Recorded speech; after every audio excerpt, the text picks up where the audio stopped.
కాగితాలా, దానిలో ఉన్న సబ్జెక్టా? అంతే కదా. మనకు కావాల్సింది ఏమిటి? అటిట్యూడనల్ స్కిల్స్. జీవితంలో ఎలా ముందుకెళ్ళాలి. ఈరోజు చూసుకుంటే పీజీ అయిపోయి ఉంటుంది, పోస్ట్ గ్రాడ్యుయేషన్ అయిపోయింది, బ్యాంక్ వెళ్ళేసి అకౌంట్ ఎలా ఓపెన్ చేయాలో తెలియదు, ఏదైనా అవసరమైతే పోలీస్ స్టేషన్కి వెళ్ళి సీఐతో ఎలా మాట్లాడాలో తెలియదు. అవునా కదా.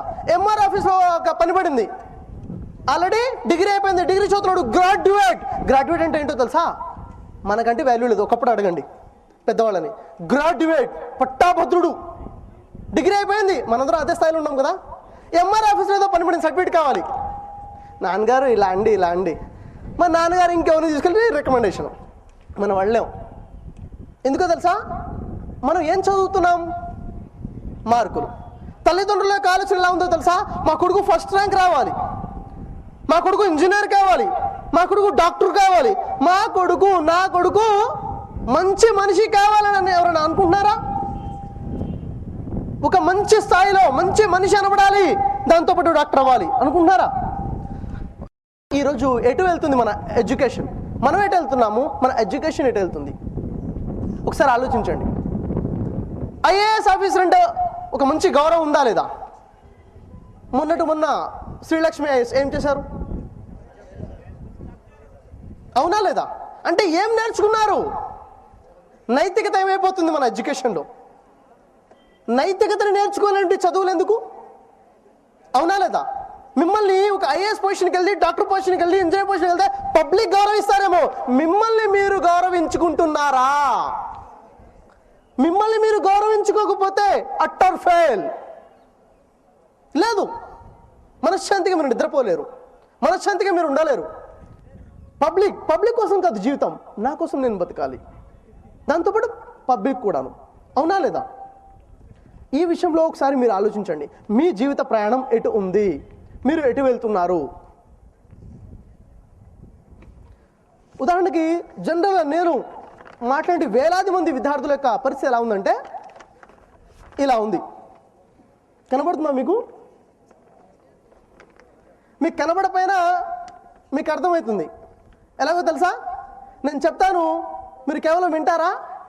ఊహించుకుంటారు కదా. అందుకని ఇక్కడ ఏదైతే బొమ్మ ఉందో చెప్తాను, మీరు ఊహించుకుంటారు, మీ కళ్ళకు కనబడుతుంది దూరంగా ఉన్నప్పటికీ. ఇక్కడ ఏముందంటే ఇక్కడ ఒక వ్యక్తి ఉన్నాడండి, ఇక్కడ ఒక వ్యక్తి ఉన్నాడు. అది ఎవరు? మీరా అన్నది ప్రశ్న, అది నేనా అన్నది ప్రశ్న. ఫైనల్గా తెలుస్తుంది ఏంటో అసలు నేనో కాదు. అవునా? అతను ఏమంటున్నాడంటే చూస్తున్నాడు, అటు పక్కన కొంతమంది బాగా జోక్స్ చేసుకుంటున్నారు, లేక పాడుకుంటున్నారు, ఎంజాయ్ చేస్తున్నారు. ఒక గ్రూప్ ఉంది అక్కడ. ఇతని మనసులో ఒక కోరిక వచ్చింది, ఒక ఆలోచన, అని నేను కూడా వెళ్ళి వారిలో జాయిన్ అవ్వాలి, నేను కూడా వారితో పాటు కలిసి మెల్లగా వాళ్ళతో పాటు ఉండాలి, వాళ్ళతో పాటు ఎంజాయ్ చేయాలి అనిపించింది. మనం కూర్చున్న ప్రదేశం లేచి ఎక్కడ వెళ్ళగలిగామా? లేదు. ఎందుకు? అమ్మో నాకు సిగ్గు, నేను వెళ్ళలేను అనిపించింది. తర్వాత నాకు వారితో పాటు కలిసి కలవాలని అనిపిస్తుంది మనసులో కదా. ఎలాగా? చాక్లెట్ తీసుకోవాలి అనిపించలేదా? చాక్లెట్ తింటే బాగుండి అనిపించలేదా? కానీ అమ్మో నేనా వెళ్ళలేను, నాకు సిగ్గు, నా వల్ల కాదు. ఎందుకు నా వల్ల కాదు? మళ్ళీ నాకు సిగ్గు, నాకు భయమే. మళ్ళీ ఇదే సర్కిల్. దీన్ని ఏమంటారు తెలుసా? ఇది పాయిజనల్ సర్కిల్, విషవలయం. ఇది విషవలయం.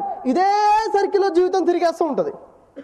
ఎవరితో ఫ్రెండ్షిప్ చేయలేం, ఏదైనా పోయి చేయలేము, చదువులు మాత్రం పెరిగిపోతున్నాయి, పర్సంటేజ్ పెరుగుతుంది, సర్టిఫికేట్లు దాని మీద ఒకటి వచ్చేస్తూనే ఉన్నాయి. కానీ ఇదే సర్కిల్లో ఉన్నామా లేదా? ఇదే సర్కిల్లో ఉన్నామా లేదా? ఇప్పుడు చెప్పండి, నేను ఎవరు? నేనేనా? ఒకసారి ఆలోచించుకోండి. ఒకవేళ ఈ విషయ వలయంలో ఉన్నారా, వెంటనే బయటికి రావాలి, విషయ వలయంలో ఉండకూడదు. అవునా లేదా? ఎలా? ఒకసారి కొంతమంది ఫ్రెండ్స్ కలిసి ఎక్కడికి వెళ్ళారు? బీచ్ కాదు, ఈసారి ఊకే బీచ్కి వెళ్తారా? బోర్ కొట్టేది. ఎక్కడికి వెళ్ళారంటే జూ పార్క్ వెళ్ళారండి. జూ పార్క్ వెళ్ళారు. చూడండి, మరి ఆ జూ పార్క్కి ఎందుకు వెళ్ళారంటే ఒక రీజన్ ఉంది. ఆ జూ పార్క్ ఎందుకు వెళ్ళారంటే, ఆ జూ పార్క్ ఎవరు వెళ్ళినా కానీ దానికోసం వెళ్తారు. దేనికోసమో? అక్కడ ఒక గొరిల్లా. గొరిల్లా ఉంటుంది, చాలా యాక్టివ్గా ఉంటుంది. అసలు దాన్ని చూస్తూ చాలా మంది టైం పాస్ చేస్తుంటారు. దాని పేరు మీదనే జూ పార్క్ మొత్తం ఫేమస్ అక్కడ. అలాంటి గొరిల్లా ఉంది. సరే, మరి కొన్ని రోజుల క్రితం ఏం జరిగిందంటే గొరిల్లా చనిపోయింది. ఇప్పుడు కాదు, కొన్ని రోజుల క్రితం గొరిల్లా చనిపోయింది. చనిపోతే ఆ మేనేజర్ బాగా ఇట్లా ఇప్పుడు నా ఉన్న బిజినెస్ మొత్తం దీని మీద ఆధారపడి ఉంది. ఇంకెవరు వస్తారు? గొరిల్లా చనిపోతే వస్తారు ఇంకెవరన్నా? ఇంకా ఏం చేయాలి ఆలోచించాడు. ఒక ఆలోచన వచ్చింది నైటు, ఓ పని చేద్దాం అని చెప్పేసి 2 రోజులు పేపర్లో యాడ్ ఇచ్చాడు. ఏమని? 6 అడుగుల ఆజానుభావుడు, నమ్మకస్తుడు, బాగా యాక్టివ్గా ఉన్నటువంటి ఒక వ్యక్తి కావాలి, మంచి శాలరీ ఉంది అని. గొరిల్లా చచ్చిపోతే మనిషి ఎందుకండి? సరే వచ్చారు. వచ్చిన తర్వాత ఇంటర్వ్యూ చేశాడు, ఒక వ్యక్తిని సెలెక్ట్ చేసుకున్నాడు. నేను నీకు మంచి జీతం ఇస్తా, నువ్వు ఎక్కడ జాబ్ చేస్తున్నావు? ఫలానా దగ్గర. ఎంత జీతం? 10,000. నీకు 50,000 ఇస్తా. ఏం చేయాలి తెలుసా? నువ్వు ఇక్కడ ఏం చేస్తున్నావు బయట చెప్పొద్దు, అంతే. ఏం పని ఇది? ఈ గొరిల్లా చర్మం ఉంది కదా, చర్మం ఒలిచేసాము, ఇది నువ్వు వేసుకోవాలి. ఉదయం 10 గంటల నుంచి సాయంత్రం 7 గంటల వరకు ఆ గొరిల్లా బోన్లో ఉండి గొరిల్లాగా యాక్ట్ చేయాలి. ఇదే, ఇంకేం చేయాల్సిన లేదు. ఎవరికి చెప్పొద్దు. ఇంకా అతను ఒప్పుకుంటాడా? ఒప్పుకున్నాడు. మరి ఆ గొరిల్లా మనకు తెలిసి ఆ విషయం తెలియదు. మనం వెళ్ళాం అక్కడికి గొరిల్లాని చూద్దామని. మనకి తెలియదు కదా ఇది వెనక జరిగిన విషయం. అందరం కలిసి అక్కడికి వెళ్ళాం. సరే, మొత్తం తిరిగాం, చూసాం, అనుకున్నాం అరే క్రికెట్ ఆడదాం కదా అనుకున్నాం. క్రికెట్ ఆడుతున్నాం. ఆ గొరిల్లా బోన్ అక్కడ ఉంది, మనం ఇక్కడ క్రికెట్ ఆడుతున్నాము. ఆ గొరిల్లా లోపల ఉంటుంటే ఆ మనిషి పేరేంటి? ఏం పేరండి?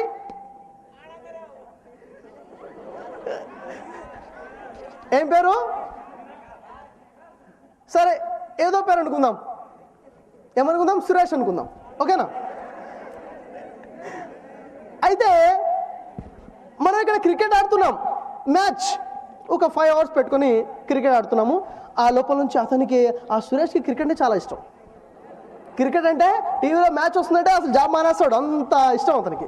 ఇంకా మ్యాచ్ మొదలైపోయింది, చూస్తున్నాడు. చివరి ఓవరు, ఇంకా ఎవరు గెలుస్తారో టెన్షన్గా ఉంది. కనబడట్లేదు. మధ్యలో పబ్లిక్ ఆడటం వచ్చారు. గొర్రెలు ఏం చేసిందంటే బోన్ పైకి ఎక్కేశాడు. పైకి ఎక్కి చూస్తున్నాడు. ఇప్పుడు last over, last ball, 6 runs కొట్టాలి. కొట్టేశాడు, 6 వెళ్ళిపోయింది అనేసి ఎగిరికి అంతేశాడు. పక్క బోన్లో పడ్డాడు. పక్క బోన్లో ఏముంది? పులి. ఆహా, పులి ఉంది. ఇంకా గొరిల్లా పడేసరికి ఆ పులి అసలుకే చాలా రోజు ఏం పెట్టేట దానికి ఆకలి అది ఇంకా వేసింది. పులి ఆకలితో ఉంది. ఒక్క అడుగు వేసుకుంటూ ముందుకు వస్తుంటే ఈ సురేష్ వణుకుతున్నాడు. గొరిల్లా కదా, గొరిల్లా అందరు అనుకుంటున్నారు. వణుకుతున్నాడు. పులి దగ్గరకు వచ్చేసింది, ఇంకా దగ్గరకు వచ్చింది. అతనికి ఏం చేయాలి అర్థం అవ్వట్లేదు. ఇంకా చావు దగ్గరకు వచ్చేసింది. చావు కనబడుతుంది. కళ్ళు గట్టిగా మూసుకున్నాడు. దగ్గరకు వచ్చి పులి అంటుంది, సురేష్ భయపడబాకు, నేను రవిని. అర్థమైందా? జూ పార్క్ ఎలాంటి జూ పార్కో? ఇప్పుడు నేను మిమ్మల్ని అడుగుతున్నాను, ఆ డైలాగ్ వినగానే చావు కళ్ళ ముందు కనబడుతున్న సురేష్ పరిస్థితి ఏమైపోయింది? రిలాక్స్ అయిందా లేదా? అయిపోయింది. అదే పులి ముందు ఉంది కదా, ఎక్కడ తేడా వచ్చింది? ముందు నిజమైన పులి, ఇప్పుడు డూప్లికేట్ పులి. అవునా లేదా? అయితే జనరల్ ఇలాంటి మన లైఫ్లో కూడా జరుగుతుంటాయి. అమ్మో ఇంగ్లీషా, నా వల్ల కాదు, పులిలా చూస్తాం. మ్యాథ్సా, అమ్మో నా వల్ల కాదు. ఒక సబ్జెక్ట్ అంటే ఒక ఫోబియా, దాన్ని అలా చూస్తుంటాం. దాని యొక్క రియాలిటీ ఏదో ఎప్పుడైతే తెలుస్తుందో అది మనకి రిలాక్సేషన్ వస్తుంది, మనం ఈజీగా దాన్ని చూడగలుగుతాం. అవునా లేదా? ఏదైతే సబ్జెక్ట్ ఉందో, ఏ సబ్జెక్ట్ అయితే మీకు ఇష్టం లేదో దాన్ని దూరం చదవం. దాన్ని వేరే ఈజీగా ఉన్న సబ్జెక్టే తీస్తూ ఉంటాం చదవడం కోసం. ఈజీగా ఏదైతే కష్టంగా ఉందో, మీకు ఏదైతే ఛాలెంజింగ్ ఉందో, అది మీకు అవసరం ఆ సబ్జెక్ట్, ముందు ఆ సబ్జెక్ట్ ఎక్కడైతే క్లియర్ చేసుకోవాలో అక్కడికి వెళ్ళి దాన్ని ఈజీగా సింప్లిఫై చేసుకోవాలి. అప్పుడు మీకు ఈజీ అవుతుంది. ఇది ఎలాంటిది తెలుసా? నేను చేయను అంటే కష్టం. జింక, అడవిలో జింక ఉంది. జింక వేగంగా పరిగెత్తాలి. పరిగెత్తపోతే ఏమవుతుందో తెలుసా?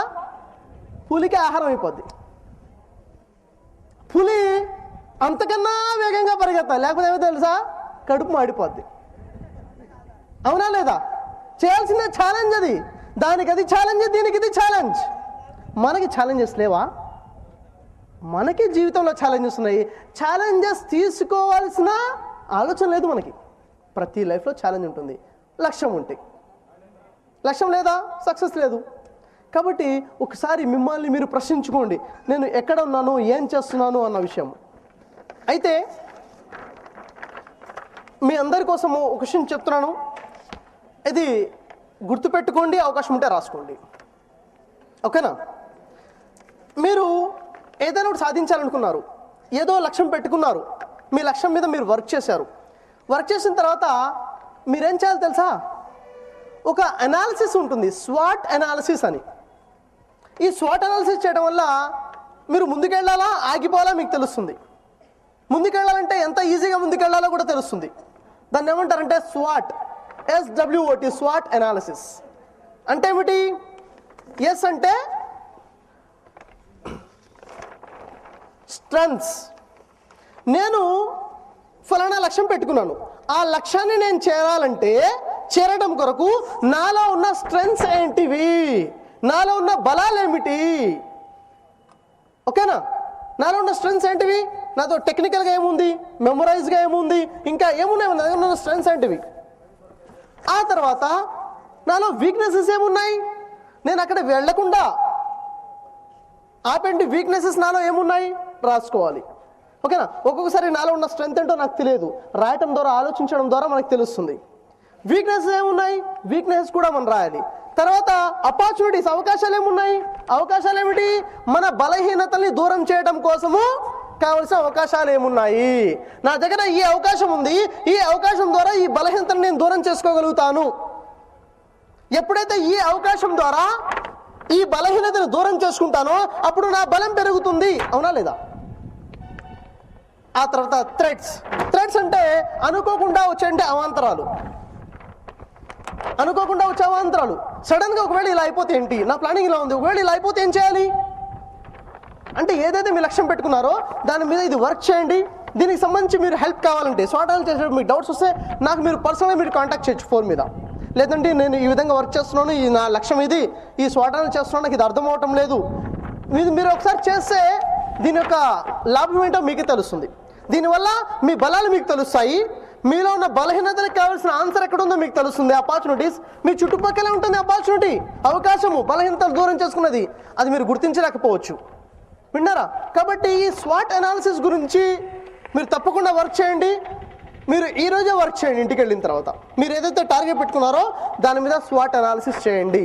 దాని తర్వాత మీకు ఆటోమేటిక్గా ఆలోచనలు వస్తుంటాయి, ఇంతకుముందు రానటువంటి ఆలోచనలు మీ లక్ష్యానికి సంబంధించి.